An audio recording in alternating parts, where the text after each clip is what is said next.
आपकी तरह सामने ऋषि लोग बैठे हैं,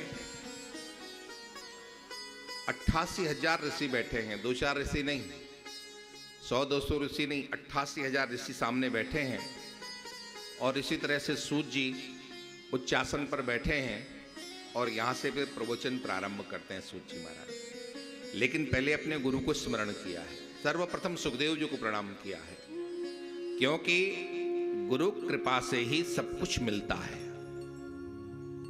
इसलिए हमारे यहाँ कहा गया है गुरु कृपा ही केवलम। सबसे पहले अपने गुरु महाराज का चिंतन किया, गुरु महाराज को प्रणाम किया। इसलिए हम लोग भी यहाँ जब प्रारंभ करते हैं तो सबसे पहले किसको प्रणाम करते हैं? गुरु महाराज को। गुरु ब्रह्मा गुरुर्विष्णु गुरुर्देवो महेश्वरः गुरु साक्षात परब्रह्म तस्मै श्री गुरुवे नमः।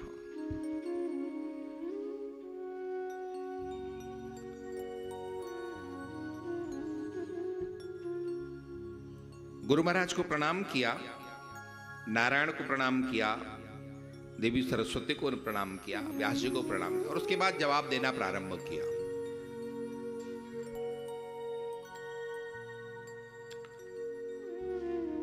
साधुओं, तुमने बहुत अच्छा सुना पूछा है। तुम कहते हो कि मनुष्यों के लिए परम धर्म क्या है, परम कल्याण की क्या बात है। तो सबसे पहले प्रश्न का जवाब सुनो। सवे पुंसाम परो धर्मो यतो भक्ति अदुक्षजे अहेतुक्य अप्रतिहता ये आत्मा संप्रसीदति। तुमने पूछा है कि मनुष्यों का कल्याण कैसे हो, तो उसका सबसे पहले प्रश्न का ये जवाब है कि प्रभु के चरणों में विशुद्ध भक्ति हो जाना, इसमें मनुष्य का परम धर्म है और इसी में मनुष्य का कल्याण है। आप सब कुछ करें, करने की यहाँ कोई मनाही नहीं है, लेकिन करते हुए भी क्या करना है? परमात्मा के चरणों से विशुद्ध प्रेम करना है। क्या करना है? आप लोग सो गए क्या? भगवान के चरणों से क्या करना है? प्रेम करना है। भक्ति ये मनुष्य जीवन के परम पुरुषार्थ है, परम धर्म मनुष्य के जीवन का है, परमात्मा के चरणों से प्रेम हो जाना।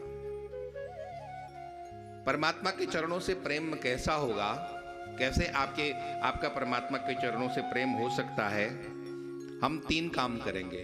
कितने काम करेंगे? 3 काम करेंगे। सुनाओ मैं आप लोगों को कौन कौन से 3 काम हैं? तुलसीदास जी महाराज ने लिखा है कि परमात्मा के चरणों से यदि आप प्रेम चाहते हैं तो आपको 3 काम करने पड़ेंगे।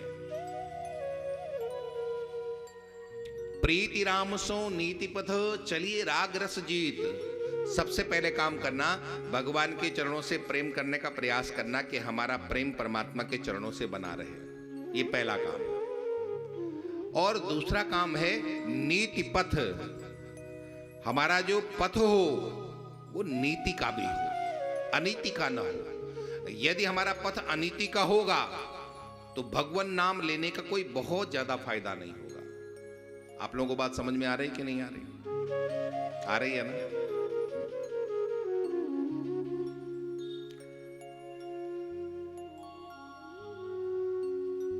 परमात्मा से प्रेम हो, लेकिन उसके साथ साथ में हमारा जो पथ हो वो नीति का भी हो। हमारे घर में जो हमारा जो रीति हो, चलन हो, वो नीति का हो, अनीति का ना हो।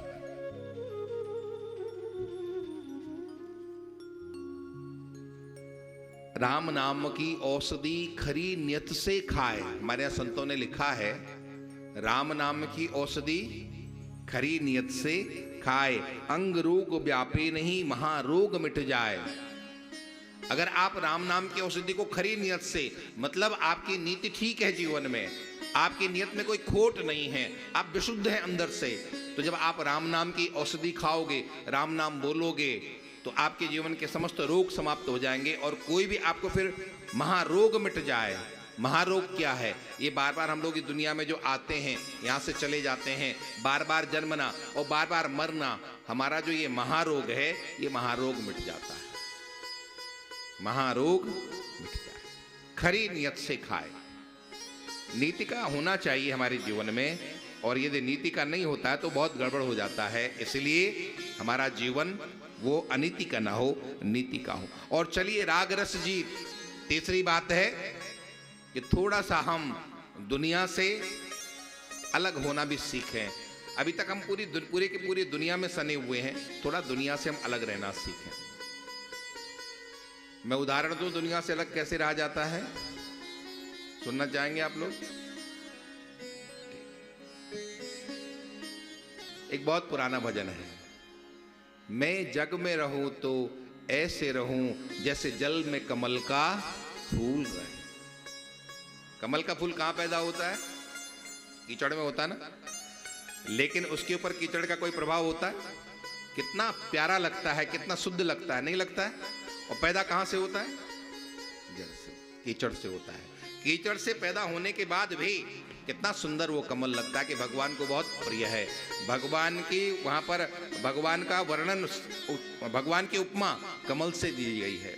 नमः कमल नाभाय, ऐसा भगवान वहां पर हमारे यहाँ श्लोक लिखा गया है कि भगवान की उपमा भी उस कमल से दिया गया जो कीचड़ से पैदा होता है। ये संसार कीचड़ है, लेकिन इस कीचड़ में भी हमें कमल की तरह रहना चाहिए। चारों तरफ हमारे कीचड़ ही कीचड़ है, लेकिन उसके बाद भी हमको क्या बनना चाहिए? कमल बनना चाहिए। क्या बनना चाहिए? कमल बनना। अब आपको कि महाराज कमल नहीं बन सकते हैं, तो नहीं बन सकते, तो फिर रोते रहो वहीं। हम तो जो तरीका है वही बता सकते हैं आपको। आपको कमल तो नहीं बना सकते हैं कि तुम्हें ढाल करके और फिर कमल बना दो। बता, करना आपको है। करना किसको है? यहां से बताया जा रहा है, करना फिर आप ही को है। अब विद्यालय में पढ़ते हैं ना, तो शिक्षक तो केवल बता ही सकता है ना, पढ़ना किसको पड़ता है? कोई घोट के शिक्षक पिला देता है क्या? नहीं, घोटना तो आपको पड़ेगा, करना आपको पड़ेगा। तो सबे पुंसाम परो धर्मो यतो भक्ति अदोक्षजे। श्रीमन्नारायण नारायण श्रीमन्नारायण श्रीमन्नारायण श्रीमन्नारायण नारायण नारायण श्रीमन्नारायण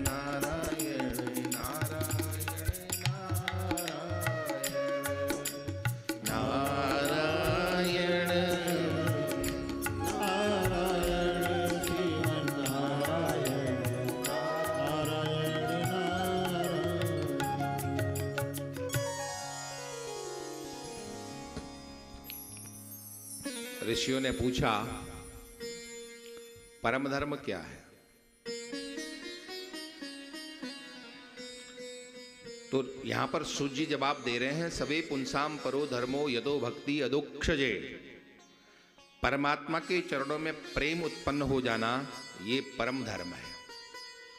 और इसको थोड़ा और आगे लेकर के चले तो परमात्मा केवल मंदिर में नहीं है, परमात्मा घट घट में व्याप्त है। मतलब हमारे अंदर जब सबके प्रति प्रेम उत्पन्न होता है, तभी हमारे जीवन में कल्याण होता है, तभी हमारे जीवन में परम धर्म पैदा होता है। भगवान केवल मंदिर में नहीं है, ये तो प्रथम सीढ़ी है। और भगवान भी हम मनुष्यों की तरह मंदिर में खड़े हैं। मतलब भगवान हमें ये बता रहे हैं कि यहाँ जो मैं मंदिर में खड़ा हूं, जितने मनुष्य हैं, सब मनुष्य में कौन हूं? मैं ही। मुझ में राम, तुझ में राम, सब में राम समाया है। मुझ में राम, तुझ में राम, सब में राम समाया है। कर लो प्रेम जगत में सबसे, कोई नहीं पराया है। कर लो प्रेम जगत में सबसे, कोई नहीं पराया है।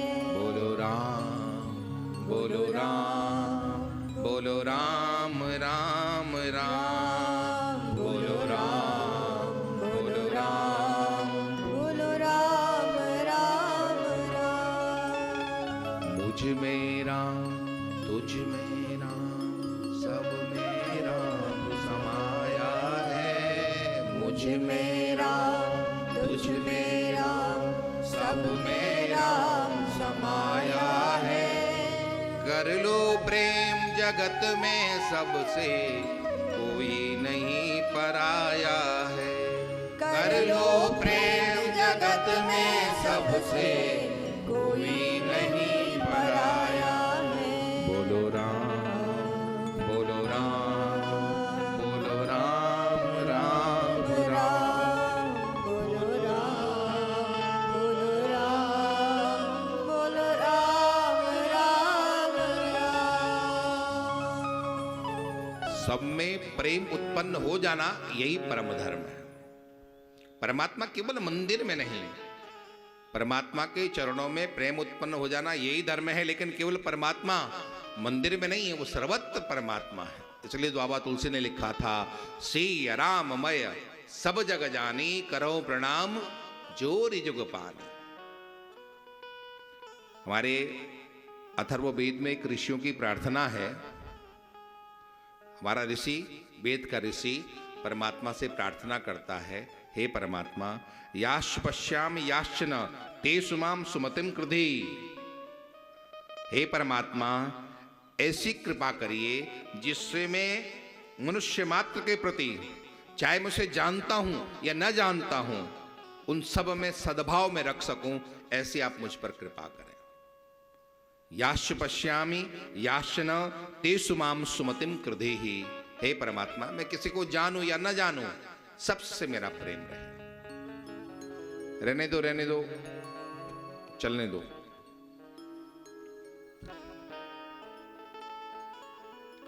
अभी आप किससे प्रेम करते हो?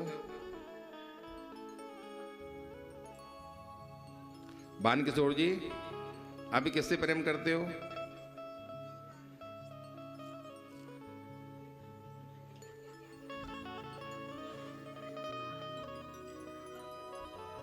अच्छा, भान किशोर जी तो माध्यम है, आप सब लोग अपना अपना देखो, किससे प्रेम करते हो? नहीं, भगवान से झूठ मत बोलो। यहाँ तो चर्चा चल रही तो भगवान से कर रहे हो, और यहाँ से जाते ही मेरा बेटा, मेरी बेटी, मेरी पत्नी, मेरा पति, मेरा, इससे बाहर निकल पाते हो? नहीं निकलते हो। परिवार, आपने ऐसे ही शब्द कहा, केवल कहाँ प्रेम है? परिवार। लेकिन हमारा वेद का ऋषि क्या कहता है? परिवार तो छोड़ो, वो कहता है मैं उसे जानता हूं या न जानता हूं, मैंने सबसे प्रेम में करूं। प्राणी मात्र के प्रति हमारा उसके साथ में अहोभाव हो, प्रेम भाव हो। भगवान शंकर ने कहा था, उमाजी राम चरण रत विगत काम मद क्रोध, और निज प्रभु मय देखई जगत के सन करही विरोध। कौन यहां पर आया है? सभी तो अपने हैं। जिसका परमात्मा के चरणों में विशुद्ध प्रेम हो जाता है, उसे फिर परमात्मा के अलावा कुछ भी नहीं दिखाई देता है। अच्छा, आपको कुत्ते में भगवान दिखाई देता है? नहीं दिखाई देता ना। अब वैसे कुत्ते में जान तो सबको दिखाई देती है। आजकल कुत्तों से ऐसा प्यार करते कि अपने बेटे से भी इतना प्यार नहीं करते जितना कुत्तों से करते हैं, बात अलग है। लेकिन कुत्ते में आपको भगवान दिखाई देता है? नहीं दिखाई देता ना। लेकिन महाराष्ट्र के संत हुए हैं, उन्होंने रोटी बनाई और कुत्ता रोटी उठा के भागा है। आप उसकी जगह होते तो डंडा लेके उनके पीछे भागते, लेकिन वो घी की कटोरी लेकर के भागे थे। नारायण, सूखी रोटी क्यों खाओगे? थोड़ा सा घी लगा करके फिर खाना।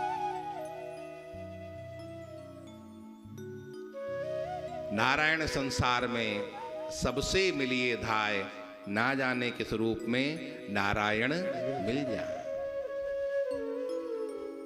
हमारी वेद की यही प्रार्थना है, हे परमात्मा, मैं जिसको जानूं या न जानूं, उससे सबके प्रति मेरा प्रेम हो, ऐसी आप हम पर कृपा करना। तो परम धर्म क्या है? परम धर्म है परमात्मा के चरणों में परम प्रेम हो जाना। लेकिन उसकी दो शर्तें हैं। कैसा आपका प्रेम होना चाहिए? वो होना चाहिए अहेतुक्य अप्रतिहता। यदि ये दो चीजें नहीं होंगी तो आपकी भक्ति सतत नहीं रह पाएगी। सबसे पहले उसमें होना चाहिए अहेतुक्य। अहेतुकी का मतलब है बिना किसी मतलब के। मैं आपसे पूछूं, आप बिना मतलब के भगवान का भजन करते हो? अरे, आप पड़ोसी से भी बिना मतलब के बात नहीं करते हो तो भगवान का भजन क्या करोगे? हमारी भक्ति में केवल दो कारण होते हैं जिसकी वजह से हम भक्ति करते हैं। वो दो कारण हैं, या तो हम लोभ की वजह से परमात्मा का ध्यान करते हैं, भजन करते हैं, या फिर भय की वजह से भगवान का भजन करते हैं। ये दो कारण हमारे यहाँ मुख्य हैं जिसकी वजह से हम भगवान को भजते हैं, है कि नहीं? या तो हमें भगवान से कुछ चाहिए, या हमारे जीवन में कोई संकट आया है, उस संकट के निवृत्ति के लिए हम भगवान का भजन करते हैं, उसके अलावा और कुछ नहीं। और आप तो आपकी देखा देखी आपके बच्चे भी सीख जाते हैं। हमारे एक स्वामी जी हैं, उनका मंदिर है, वो कहते हैं कि महाराज जब बच्चों की परीक्षाएं आती तो मंदिर में बच्चों की भीड़ लगनी प्रारंभ हो जाती है।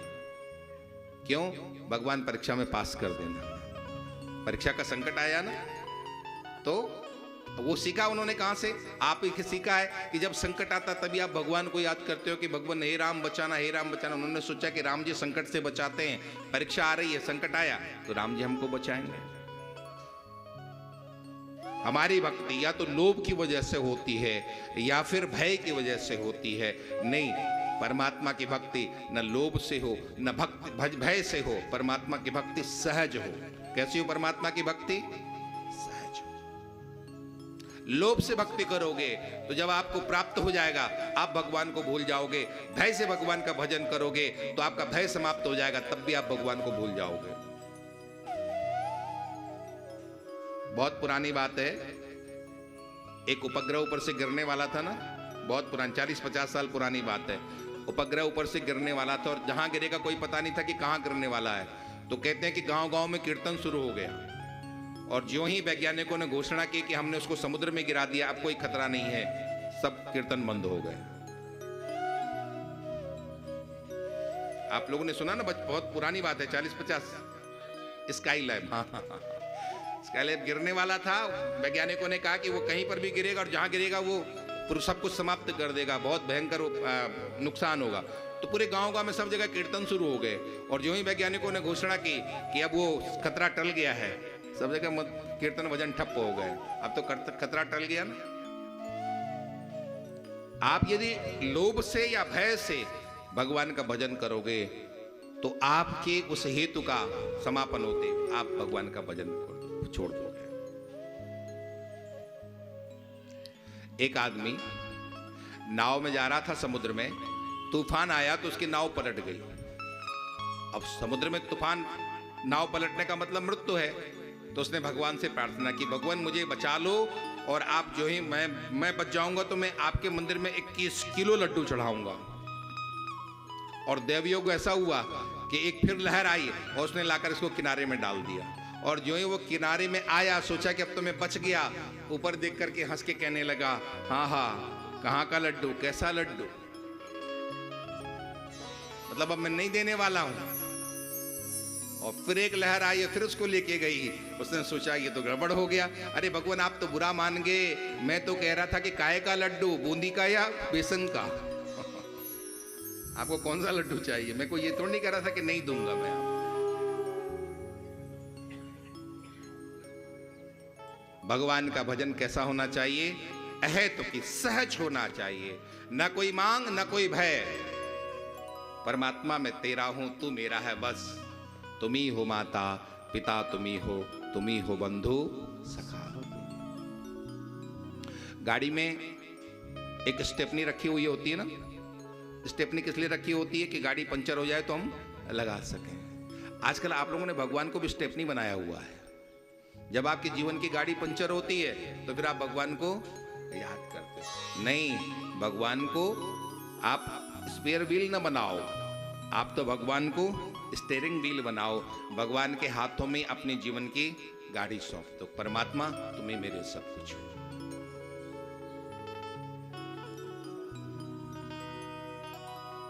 अपने सुख के लिए किया हुआ, आप एक छोटा सा सिद्धांत सुनना।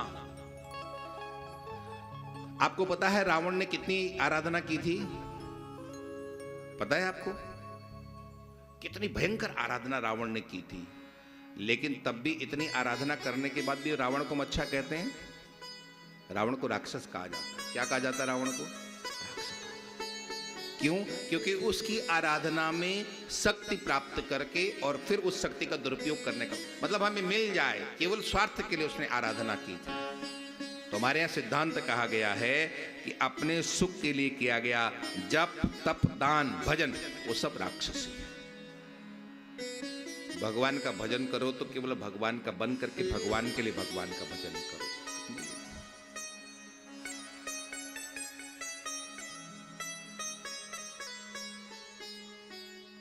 हमारे दुखों का एक मूल कारण भी ये है, हमारे संतों ने कहा है ये बात को, कि हमारे दुखों का मूल कारण ये भी है कि हम केवल बाहर से धार्मिक बने हुए हैं, अंदर से धार्मिक नहीं बने हुए। और जिस दिन आप अंदर से धार्मिक बन जाओगे, उस दिन बात बन जाएगी। उस दिन तो फिर न कोई दुख है, न कोई क्लेश है, फिर तो जीवन आनंद ही आनंदमय है।